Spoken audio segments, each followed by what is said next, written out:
E nesse espaço, viu, Edinho, a gente recebe perguntas da nossa audiência. Temos várias perguntas ali com a nossa produção em áudio, em vídeo. Mas eu, primeiramente, começo esse bate-papo com você. Primeiramente, é um prazer recebê-lo novamente aqui. Muito obrigado pela sua presença. É a primeira vez que a gente tem essa oportunidade após as eleições, né? E eu começo te perguntando, a gente sentia na equipe de campanha da Eliana Onaim, eu diria até que uma certeza de que ela seria eleita. Havia essa sensação, essa positividade na equipe de campanha. Só que não foi o resultado que as urnas mostraram. E nem o resultado que as pesquisas também vinham mostrando. Diante disso, Edinho, houve alguma falha na sua análise de campanha, da campanha da Eliana, ali na reta final, já próximo às eleições? Ou você tem uma outra visão? Talvez tenha sido a campanha do Dr. Lapena, que se engajou mais na reta final para que esse resultado das urnas fosse um resultado bem diferente do que as pesquisas eleitorais vinham mostrando? Primeiro, dar os parabéns ao Grupo Montoro pela iniciativa. Eu penso que ter um espaço onde você traga não só o prefeito de Araraquara, mas os prefeitos da região, para que possa dialogar sobre problemas dos municípios, sobre a questão das políticas públicas, eu acho que é um diferencial. Você aproxima cada vez mais o poder público da sociedade. Acho isso relevante e fica aqui meus parabéns.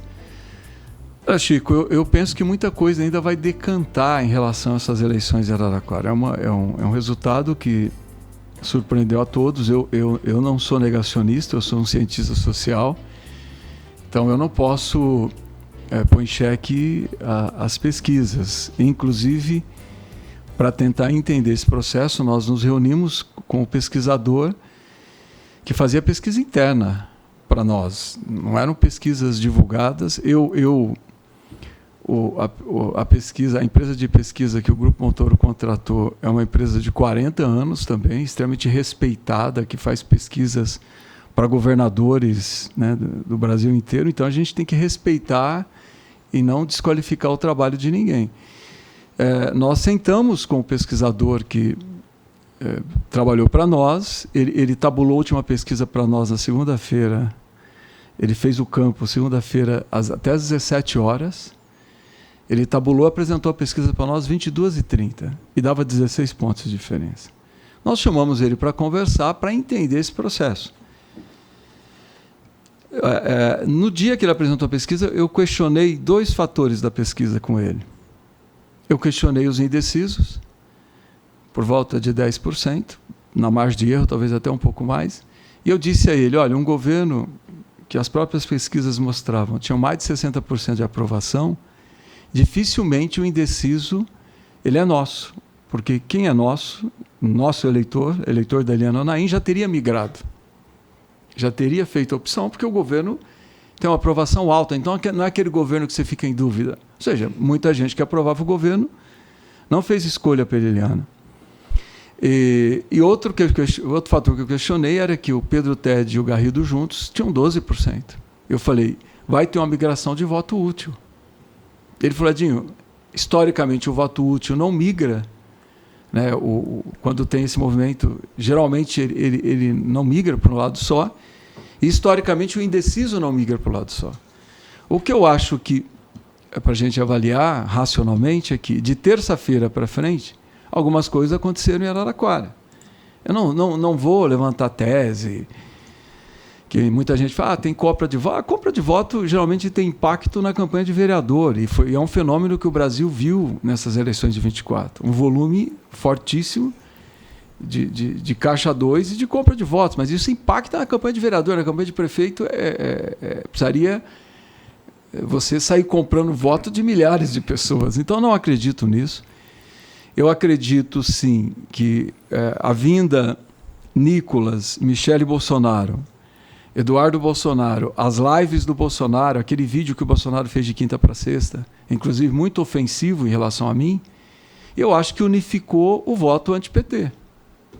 Unificou o voto anti-PT, que era o indeciso, esvaziou o Pedro Tede e o Garrido, e os 11 mil que nas últimas eleições engrossaram a abstenção, foram votar e era antissistema, era o eleitor antissistema, porque geralmente quem não vota é o eleitor antissistema, é aquele que desacreditou, ele não acredita na democracia, ele não acredita na democracia representativa, ele não acredita que o Estado vai estabelecer políticas públicas para melhorar a vida dele, ele está descrente.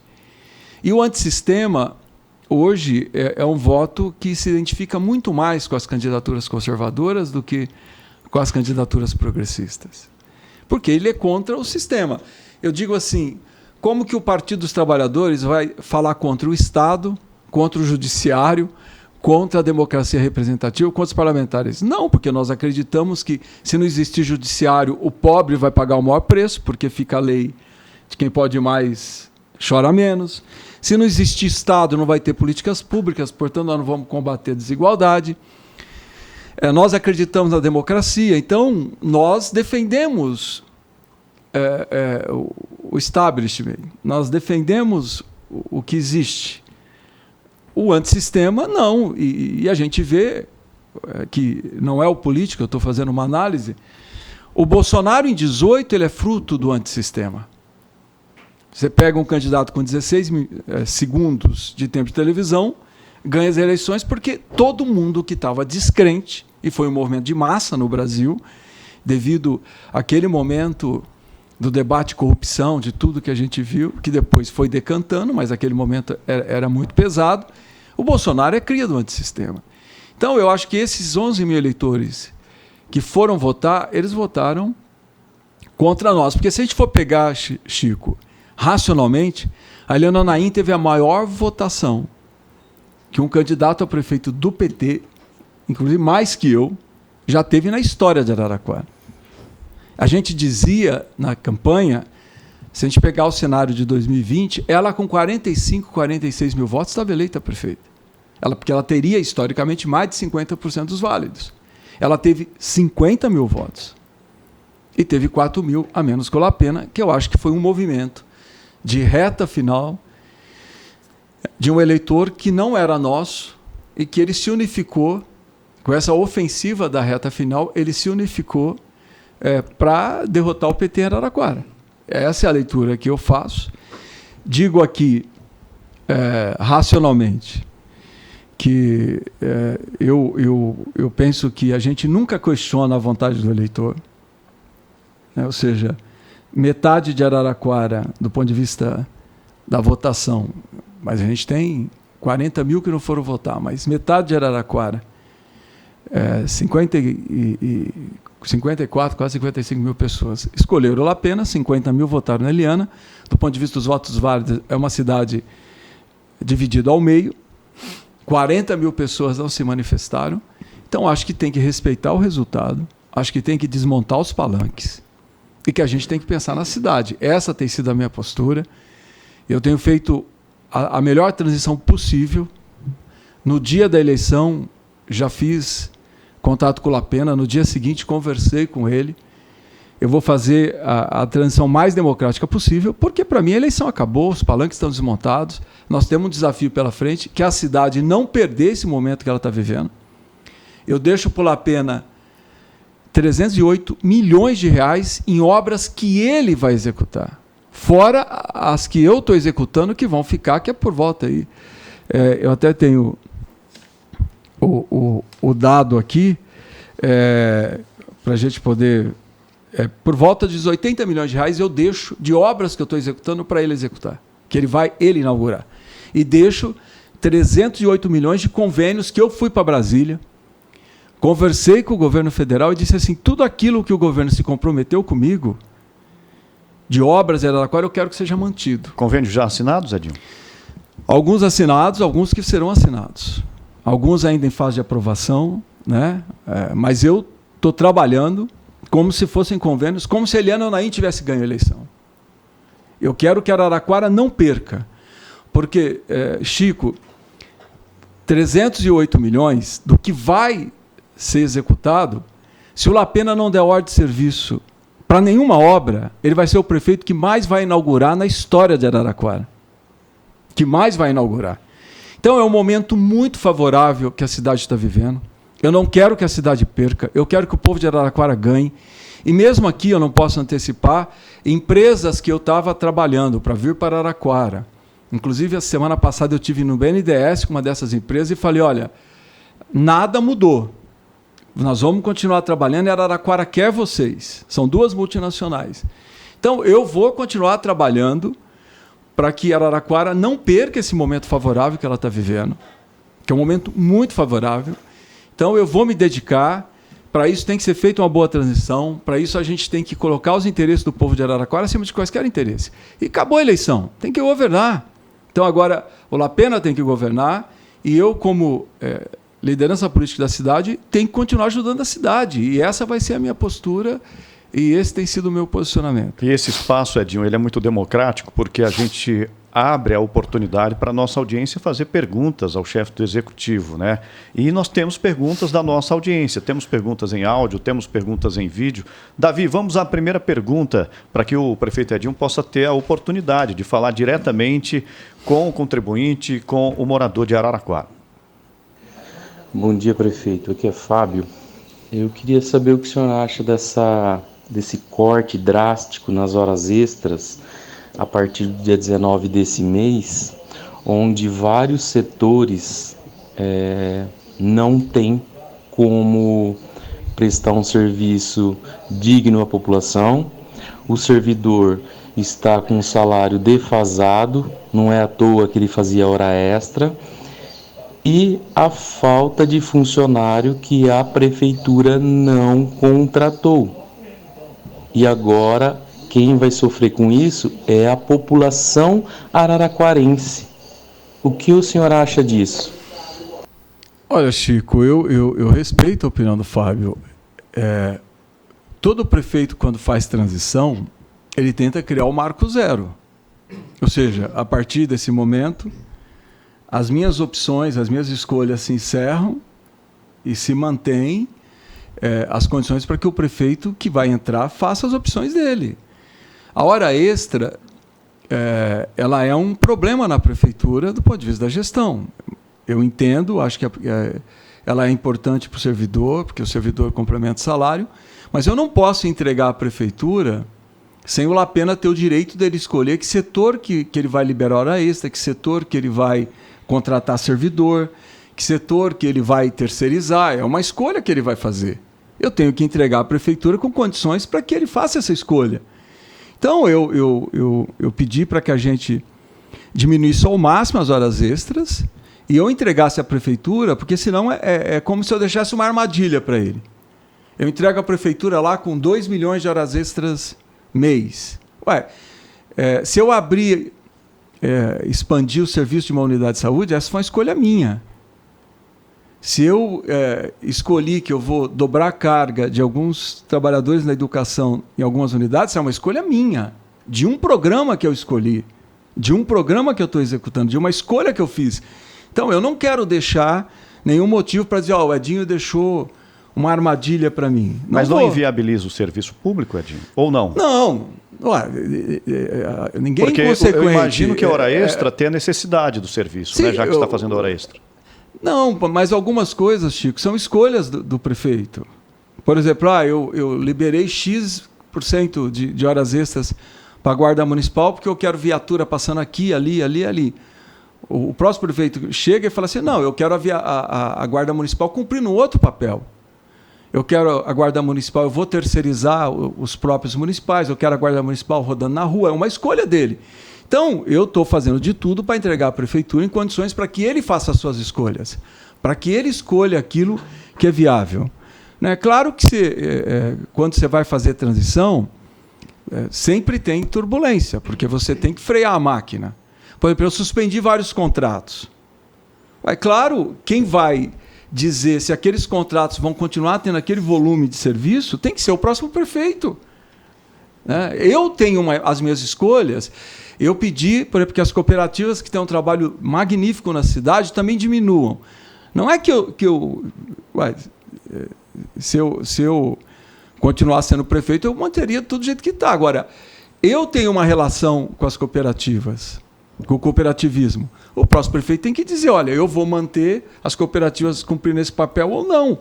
Então, eu estou fazendo transição, e na transição Eu tenho que dar o direito do prefeito que entra fazer as suas escolhas. Ele vai escolher quais os contratos que ele vai intensificar, quais os contratos que ele vai cortar, quais os serviços que ele vai liberar hora extra, quais os serviços que ele vai reter hora extra. É isso, faz parte da transição. Então, Fábio, muito obrigado pela pergunta, a resposta do prefeito Edinho. Nós vamos a mais uma pergunta da nossa audiência, depois a gente vem para a mesa com as perguntas aqui. Depois quem vai fazer a pergunta é o padre Rodolfo. Mas vamos ouvir mais uma vez a nossa audiência. A gente pode fazer o nosso primeiro intervalo. Bom dia, Chico Lourenço e equipe. Bom dia, prefeito Edinho Silva. O que eu gostaria de saber é o seguinte, tem se dito muito na imprensa que o prefeito Edinho, após o término do mandato, vai assumir a presidência nacional do Partido dos Trabalhadores. O que eu gostaria de saber é o seguinte, não seria de maior proveito para a nossa cidade se o prefeito assumisse um ministério? O prefeito já foi ministro da Comunicação Social, não poderia ajudar mais a nossa cidade como ministro ou como secretário nacional, o prefeito assumindo uma pasta de algum ministério ou de alguma secretaria nacional? A gente sabe que os ministérios já estão todos loteados, né? Mas o Edinho tem grande prestígio dentro do PT e eu tenho certeza que ele conseguiria um ministério de grande porte para que pudesse ajudar a contribuir com recursos para a nossa cidade. Muito obrigado, viu, pela sua participação. E aí, Edinho, vai escolher a presidência, o ministério, ou vai deixar para a escolha do presidente da República? Eu acho, Chico, que tudo tem o seu tempo. Eu quero fazer uma transição assim, excepcional. Eu não quero que Araraquara perca nenhum convênio, que Araraquara perca nenhum recurso. Como eu já disse, são mais de 300 milhões de recursos que eu trabalhei, que eu estou deixando para a cidade de Araraquara. É inédito, Araraquara nunca teve acesso a um volume de recursos como esse. Mais uns 80 milhões que eu deixo em obras em execução para que o próximo prefeito inaugure. O que eu quero é que Araraquara não perca, que Araraquara não seja prejudicada. E a partir de janeiro do ano que vem eu vou discutir o futuro. Não adianta eu querer antecipar debate agora. Agora, o que eu posso me comprometer aqui, eu estou encerrando o meu ciclo de prefeito. 31 de dezembro eu encerro o meu ciclo de prefeito. O que Araraquara pode ter certeza é que eu não deixarei de trabalhar por Araraquara. Eu não sei que cargo será, eu não sei que posição será, mas jamais deixarei de trabalhar para Araraquara. Eu moro em Araraquara, minha família tem Araraquara. Araraquara é a cidade que eu criei meus filhos. Então, a minha relação com a cidade, todo mundo sabe. Com todo o respeito aqui, Araraquara pode ter um prefeito, ou teve, tão apaixonado como eu pela cidade, mas mais que eu vai ser muito difícil. Historicamente, né, o senhor recebeu sempre propostas, né, e sempre continuou nos mandatos. Eu falo isso, Ed, eu recusei propostas porque eu falei que eu jamais iria renunciar a um cargo de prefeito de Araraquara. Jamais, nunca. Como eu também, quando fui convidado para ser ministro da Comunicação Social, eu disse à presidenta Dilma, depois do dia 15 de março. Porque eu sou a figura pública com a maior votação da história em Araraquara, que é mais de 60 mil votos para deputado estadual. Mais de 60 mil votos, eu saí daqui em 2010 para deputado estadual. Jamais renunciaria ao cargo de deputado. No dia 30 de abril, depois de 30 de março, depois que eu encerrei o meu mandato de deputado estadual, eu virei ministro. Então, eu jamais renunciaria ao cargo de prefeito em Araraquara para assumir qualquer posição. Pela minha relação com a cidade, pelo amor que eu tenho por essa cidade, pelo tanto... Quem acompanha meu dia a dia sabe o tanto que eu trabalho por Araraquara. Eu não tem domingo, não tem sábado, não tem Natal... Eu nem vou falar dos 16 anos que eu completo agora como prefeito, só pegar meus últimos 8 anos. Não tem domingo, não tem dia santo, todos os dias eu estou à disposição da cidade. Não tenho férias, não tiro férias. Né? Então, eu vou continuar trabalhando por Araraquara. Eu não sei em que posição que será, mas eu vou continuar trabalhando pela cidade. Ô Edinho, eu vou passar a pergunta agora para o padre Rodolfo, pois não, padre? Bom dia, prefeito Edinho Silva. Primeiro, é uma alegria recebê-lo aqui no nosso grande Jornal da Morada nesta manhã, agradecendo todo mundo que nos acompanha, também pelas multiplataformas do canal do YouTube, do Facebook. Eu gostaria que o prefeito fizesse um balanço, são 16 anos, 4 mandatos, prefeito Edinho. Isso é para poucos prefeitos das cidades aqui em torno, quiçá do estado de São Paulo e do Brasil. Nesses 18 anos, nesses últimos 4 anos, à frente da Prefeitura Municipal de Araraquara, o senhor reconhece que Araraquara tem muita coisa ainda para fazer, para acontecer. O que o senhor gostaria de ter feito, que não deu tempo e que prejudicou o seu governo nesses 4 anos em Araraquara? O que você gostaria de ter feito por Araraquara, que nesses últimos 4 anos não deu tempo, não conseguiu, dentro da cidade de Araraquara, que talvez inviabilizou aí a candidatura da Eliana Onaim, candidata do PT? Não, Padre Rodolfo, primeiro eu vou responder a partir da sua última afirmação. Eu acho que a Eliana, ela sai desse processo eleitoral com uma liderança muito forte. Ela teve 50 mil votos. Eu repito aqui, é a candidata a prefeita que tem a maior votação da história de Araraquara de um candidato a prefeito pelo PT. Teve mais votos que eu para prefeito. Então, eu acho que é uma eleição muito vitoriosa, uma mulher que nunca pediu voto na vida dela. Nós temos que respeitar também que enfrentou um adversário que tinha sido o deputado estadual mais votado na cidade, que tem recall eleitoral, disputou a eleição em 2020, tinha sido vereador, tinha sido candidato a deputado federal, enfim, ele tem um recall eleitoral infinitamente maior que o dela. Mesmo assim, ela tem uma votação histórica e acho que sai com uma liderança muito forte. Claro que, e quem me conhece, né, eu gostaria sempre de ter feito mais. Eu sou um inquieto na gestão. Mas eu penso que eu deixo um legado importante para a cidade. Né? Eu penso que Araraquara viveu uma experiência administrativa, né, por exemplo, da institucionalização do orçamento participativo, onde a gente ouve a população e a população escolhe o que é prioridade. São 177 milhões de reais em obras decididas pelo povo de Araraquara por meio do orçamento participativo. Isso também não é pouco. É você pegar quase 200 milhões e dizer para o povo o que vocês querem como prioridade. Claro, podia ter feito mais? Podia. Agora, eu governei enfrentando uma pandemia. Eu queria não ter enfrentado uma pandemia, Padre Rodolfo. Eu estaria numa situação infinitamente melhor na Prefeitura de Araraquara do que nós estamos hoje. Mas foram 122 milhões de reais que a Prefeitura tirou do seu cofre para poder enfrentar a pandemia de recurso próprio do município. Agora, ali, eu não tinha outra escolha a fazer. Ainda ontem, anteontem, sei lá, o Bolsonaro me ataca novamente por tudo que eu fiz no enfrentamento à pandemia aqui. Eu não mexo um dedo, eu não recuo um dedo naquilo que eu fiz. Quando a gente não tinha vacina, para salvar vidas, tinha que ter distanciamento das pessoas, distanciamento social. Era isso que a ciência dizia, os cientistas diziam, e nós seguimos. Nós vamos criar o hospital de campanha para atender Araraquara. Não foi só Araraquara, atender uma região inteira, quando precisou. Nós fizemos testagem, foi uma das cidades que mais testou no Brasil.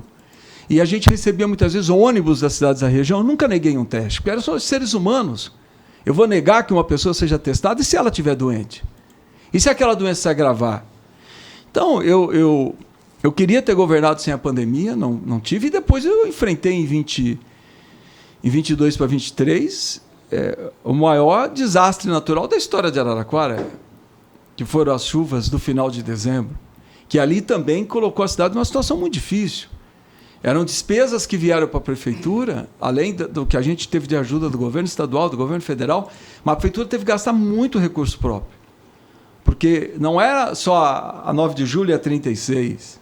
A cidade foi destruída em 12 regiões. Né? Fora o sistema da gente ter que recuperar sistema elétrico, sistema de água que rompeu, a questão de limpeza, enfim. Mas quis Deus, que tudo isso acontecesse quando eu fosse prefeito. E eu enfrentei, nunca recuei 1 milímetro enquanto prefeito. Enfrentei, tive coragem, fui para cima, fiz o que tinha de fazer, recuperei a cidade. Eu penso e que hoje eu entrego a cidade no melhor momento da sua história. Eu não tenho nenhuma dúvida em afirmar isso. E a história vai mostrar.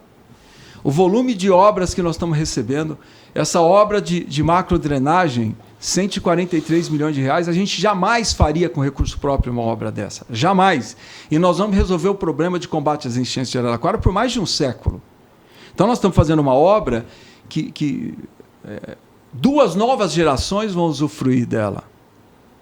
Então, eu faço um balanço que eu gostaria de ter feito mais, né? Mas você não governa nas condições que você quer.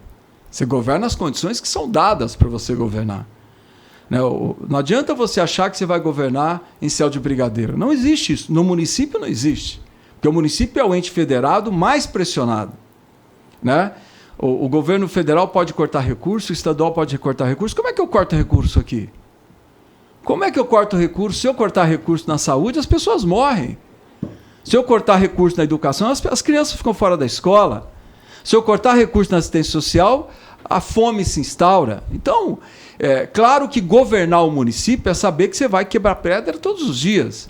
E que você depende... Às vezes as pessoas falam assim, o fluxo de caixa da prefeitura. Se eu fosse uma empresa, é fácil. Eu iria reajustar o produto e eu equilibrava o fluxo de caixa. Eu dependo da arrecadação.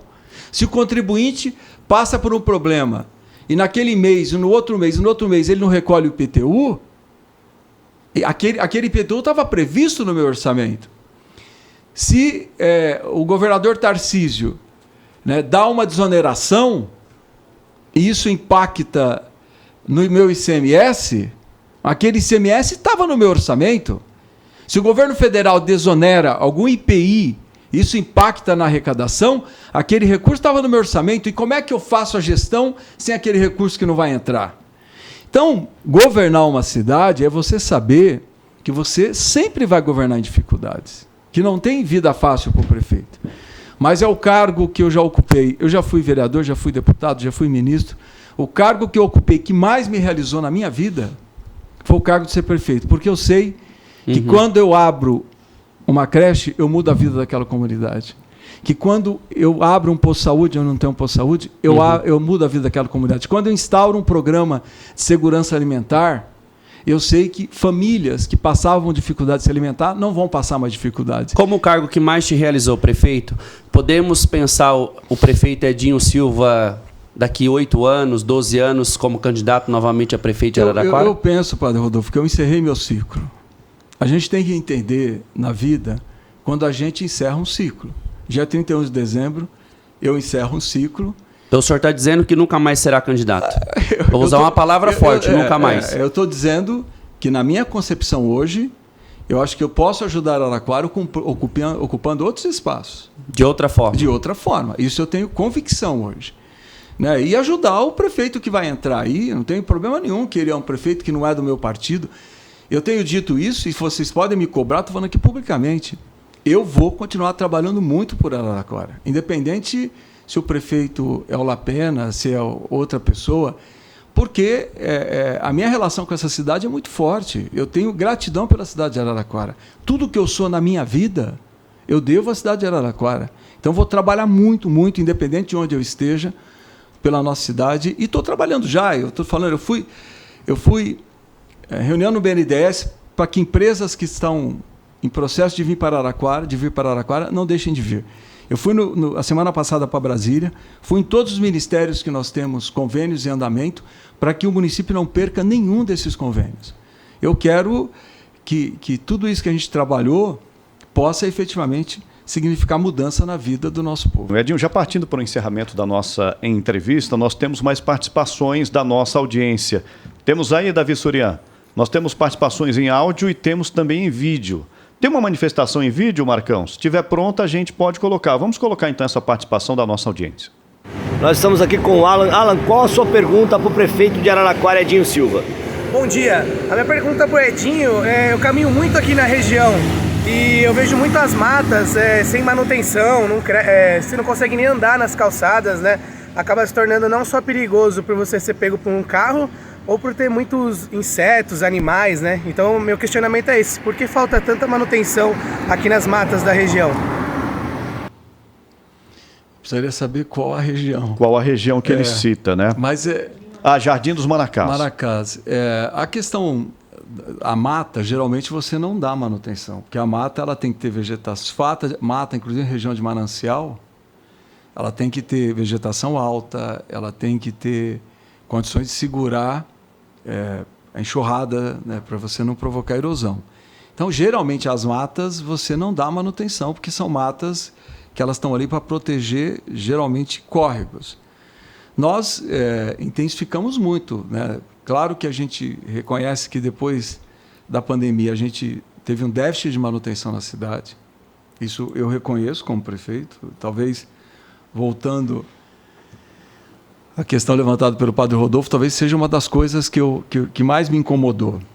Foi que a gente teve que reduzir muito o contrato de manutenção para poder diminuir o impacto desse recurso que a gente usou na pandemia. Fomos recuperando, fomos licitando novamente para que a gente tivesse empresas, né, contratos para recuperar a manutenção da cidade. Recuperamos muita coisa, mas ainda eu sei que a cidade tem um déficit e que esse déficit precisa ser corrigido. Agora, nas matas, eu penso que, inclusive, tem manifestação do Ministério Público que a mata ciliar, quanto mais fechada ela for, quanto mais... Ela não é um local, infelizmente, ela não é um bosque, que é o tipo botânico, tipo basalto, que as pessoas vão lá por lazer. A mata está ali para proteger, geralmente, mananciais. Nós temos uma outra pergunta da nossa audiência, Davi Surian. Essa pergunta chegou por meio de texto, né? Vamos repassar a pergunta aqui para o estúdio para que o prefeito Edinho possa respondê-la. Bom dia, prefeito Edinho. Bom dia ao pessoal do Mesão. Essa pergunta é da Rita, lá do Jardim das Estações. Ela manda aqui, ó. Bom dia, prefeito Edinho. Gostaria de saber por que está faltando tantos remédios na Secretaria da Saúde e também na farmácia de alto custo. Vários remédios como Ritalina, diabetes. Ela disse que no caso dela, o Ritalina, está faltando 4 meses e ninguém dá uma explicação. E durante a semana, muitas perguntas sobre a farmácia de alto custo e também os remédios na Secretaria da Saúde. O pessoal quer saber a opinião do senhor. Secretaria da Saúde, talvez ela se refere à Secretaria Municipal, porque a farmácia... Não, alto custo não é do município. Então, é isso que eu ia explicar, porque alto custo, a farmácia de alto custo é Estado. Agora, quando ela se refere à Secretaria da Saúde, seria interessante perguntar se ela está falando do município. Né? Porque se for Secretaria do Estado, também não é o prefeito Edinho. Eu desconheço, Chico, eu ia dizer isso. Não há falta de medicamentos na Prefeitura de Araraquara. Às vezes, quando você vai licitar, você vai comprar um produto, às vezes o laboratório não tem um remédio, outro remédio. Mas não é porque a Prefeitura não está comprando, é porque, de fato, o laboratório está com um problema de entrega. Mas 100% daquilo que a gente entrega nas unidades básicas, a Prefeitura tem comprado naturalmente, vai continuar comprando. Inclusive, eu fiz reunião com a Secretaria da Saúde para que a gente compre, inclusive deixando estoque para a nova gestão. Para a nova gestão ter, quando ela chegar em 1º de janeiro, ter estoque para ela poder depois desencadear os seus processos de compra. Então, ao contrário, nós estamos comprando, inclusive, para que a gente possa manter estoque para a próxima gestão. Bom, eu só tenho a agradecer aqui, Edinho Silva, a sua entrevista, a sua participação aqui no nosso programa. É sempre um prazer recebê-lo aqui e principalmente nesse espaço Café com o Prefeito, que é um espaço bem democrático, respondendo perguntas da nossa audiência. Para concluir, fica à vontade, tem alguma outra informação para a nossa audiência, para o contribuinte, morador de Araraquara, fica à vontade. Não, Chico, eu quero agradecer muito a oportunidade.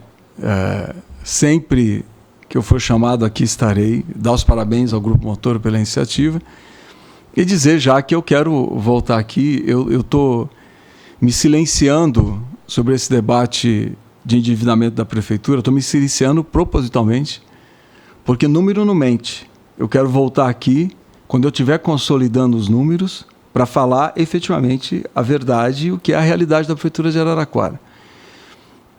Eu enfrentei 2 pandemias. O ano passado, que eu não tive pandemia, eu fechei com superávit. esse ano eu vou fechar com superávit novamente. Portanto, para desmistificar esse debate todo que se faz, então eu quero voltar aqui, já me autoconvido. Está convidado, viu, Edinho? Porque a informação que a gente recebe é de uma dívida de 700 milhões na prefeitura. Não, então, por isso que é, Chico, é importante. Eu até, né, para eu poder fazer uma entrevista robusta em relação a isso, o que é o endividamento da Prefeitura de Araraquara? É INSS e é precatório. Para o ouvinte entender, o que é INSS? E o prefeito Marcelo Barbieri não fez isso por desleixo ou por falta de compromisso. Tinha uma tese jurídica de que algumas profissões a Prefeitura de Araraquara não podia recolher ou estava recolhendo indevidamente. Se abriu, portanto, uma questão jurídica e a Prefeitura perdeu. A Prefeitura perdeu. Quando eu entro na Prefeitura em 2017, veio uma sentença dizendo que a Prefeitura tinha perdido aquela questão jurídica, que foi aberta pelo ex-prefeito Marcelo Barbieri, porque tinha fundamento jurídico. Não foi porque ele, eu vou deixar de recolher INSS. E ali a gente teve que parcelar quase 170 milhões de reais de INSS. Quase 170 milhões de reais de INSS. Esse, em relação ao INSS, é o maior endividamento que a Prefeitura de Araraquara tem. Depois, o restante são coisas menores, são contradições que se cria no recolhimento, que é natural. O INSS está cobrando indevidamente. E para você ter uma ideia, isso é natural. Quem, a hora que sentar na cadeira, ou lá pena sentar, por exemplo, ele vai entender como é que isso funciona. Por exemplo, agora, eu estou questionando que a Receita reteve imposto de renda indevido da Prefeitura. Eu estou questionando. O meu papel como prefeito é questionar. Muitas vezes a Receita fala, não, prefeito, você está errado. Não, prefeito, você está certo. Então, faz parte da gestão. Você tem os teus auditores que ficam dizendo muitas vezes, porque como que vem, para o ouvinte entender, vem uma fatura de recolhimento para a Prefeitura todo mês. Mas quem disse que o auditor da, prefeitura, da Receita não erra? Então, o grosso que tem o pesado são esses 170 milhões. O restante é precatório. Só para você ter uma ideia, eu paguei, de 2017 até hoje, 160 milhões em precatórios. Vou repetir. Eu paguei como prefeito, até hoje, 160 milhões em precatórios. O que eu acho uma imensa injustiça com a Prefeitura. E todo mundo, o governo federal sabe, os senadores sabem, os deputados sabem, que eu levantei uma bandeira dizendo que não está correto essa forma de recolher precatório. E pela Frente Nacional de Prefeitos, que eu sou secretário-geral, eu ganhei o debate. E o Senado mudou a legislação. Hoje tem uma trava de 2% da receita corrente líquida. Mas eu governei até 2022 sem essa trava. Então eu recolhi aquilo que efetivamente o TJ de São Paulo mandava eu recolher. Em 22 eu consegui uma liminar do ministro Salomão, do STJ, dizendo assim, olha, o prefeito tem razão. E ele equalizou ali um percentual. Agora em 23 ele refez de novo, olha, está errado de novo. E eu fui para o Senado Federal e dentro do plenário do Senado, os senadores sabem disso, lá dentro, eu fui para dentro do plenário do Senado e a gente fez mudar. Araraquara vai ter uma trava a partir do ano que vem de 2% da receita corrente líquida. Ou seja, e o Brasil sabe, é um trabalho que eu fiz. Então, o Lapena vai pegar uma prefeitura em relação a precatório infinitamente melhor que a minha. Eu paguei 160 milhões. Então, qual é o pesado? Agora, tem mais 186 em estoque. O que é o precatório para a população entender? O precatório são dívidas trabalhistas. Aí você vai dizer assim, mas tem que diminuir dívida trabalhista. Evidente que tem. Por que eu consegui... eu peguei até os dados, eu vou relatar aqui para vocês, bem rápido, Chico, eu sei. Em 2022, eu tive 1.355 ações trabalhistas. Em 2023, 1.426 ações trabalhistas. Em 2024, 136 ações trabalhistas. Por quê? Porque em 2020, Chico, eu tive a coragem de transformar o servidor público de CLT para estatuto. Porque, vou dizer para vocês, é porque eu acho legal o servidor ser estatutário. A CLT é uma legislação da iniciativa privada. Como que, por exemplo, você vai... num posto de saúde, falta uma enfermeira, você dobra a carga da enfermeira. Aí, pela CLT, isso tem que ter um vácuo de espaço entre uma carga e outra. Pelo estatuto, você pode dizer para o enfermeiro, ó, dobra a carga que eu te dou esse dia de folga, eu te compenso numa folga. Pela CLT, não. Então, você tinha uma avalanche de ações trabalhistas. Eu vou te dar um exemplo, que hoje é a maior herança de ação trabalhista. Você sabia que um médico, a cada 50 minutos, ele tem direito a 10 de folga? Aí você está no SAMU, atendendo um acidente, aí você fala para o paciente, ó, espera aí que eu vou tirar 10 minutos de folga. O médico não tira, mas ele registra, e depois ele entra com ação. Então, o estatuto, ele foi, e que eu tive coragem, nenhum prefeito teve coragem de fazer, eu fiz, portanto, eu vou deixar uma herança benéfica. Certamente os prefeitos que virão depois de mim vão pagar muito menos precatório. Então, para a gente poder desmistificar, porque senão a gente não desmonta palanque, mantém palanque montado e informa de forma errônea a população. Eu conversei semana passada com o Lapena com o intuito de orientar. Falei, Lapena, você fez um vídeo dizendo que tem servidor da prefeitura de cargo comissionado ganhando R$26 mil por mês. Falei, Lapena, tem uma disposição constitucional que ninguém ganha mais que o prefeito. Eu ganho 18 mil líquido. Como que alguém vai ganhar 26? Aí eu fui ver o dado dele. Um vereador fez um requerimento, confundiu função gratificada com cargo comissionado. São duas coisas. A função gratificada, quem que exerce, Padre Rodolfo? É o servidor de carreira. Aí ele pegou um servidor do DAI, com 35 anos de DAI, 35 anos, que bateu no teto. Aí, o que é os 26 mil? FGTS e INSS. Essa verba não fica com o servidor. Como que você põe na conta dele? E o Lapena me ouviu, entendeu. Porque eu falei, Lapena, ele falou, mas é o requerimento do vereador. Eu falei, Lapena, eu vou usar essa frase, Lapena, controla o veneno do teu lado, que eu controlo do meu. Para a gente poder fazer uma transição sem a gente manter disputa política, porque é a cidade que vai perder. Eu quero fazer a melhor transição do mundo. Agora, se não me querem ajudando a cidade, eu não tenho como ajudar. Eu só posso ajudar se o governo que vai entrar quiser me ajuda. Então, certo. Eu penso, Chico, para encerrar, mas eu me autoconvido, voltarei aqui. Vamos marcar essa entrevista. Vou demonstrar a situação que eu vou deixar para a Prefeitura de Araraquara, as dívidas que mais ou menos são essas, eu posso até aprofundar melhor, mas vou dizer que eu estou deixando uma prefeitura infinitamente melhor que a que eu peguei. E isso me orgulha muito. Né? E agradeço muito a oportunidade de estar aqui com vocês. Um forte abraço e mais uma vez parabéns pela iniciativa. Muito obrigado, Marê, Padre Rodolfo, Ed, o nosso querido Chico e também a você, Fernanda. E parabéns pelo trabalho. Edinho, muito obrigado. Um abraço.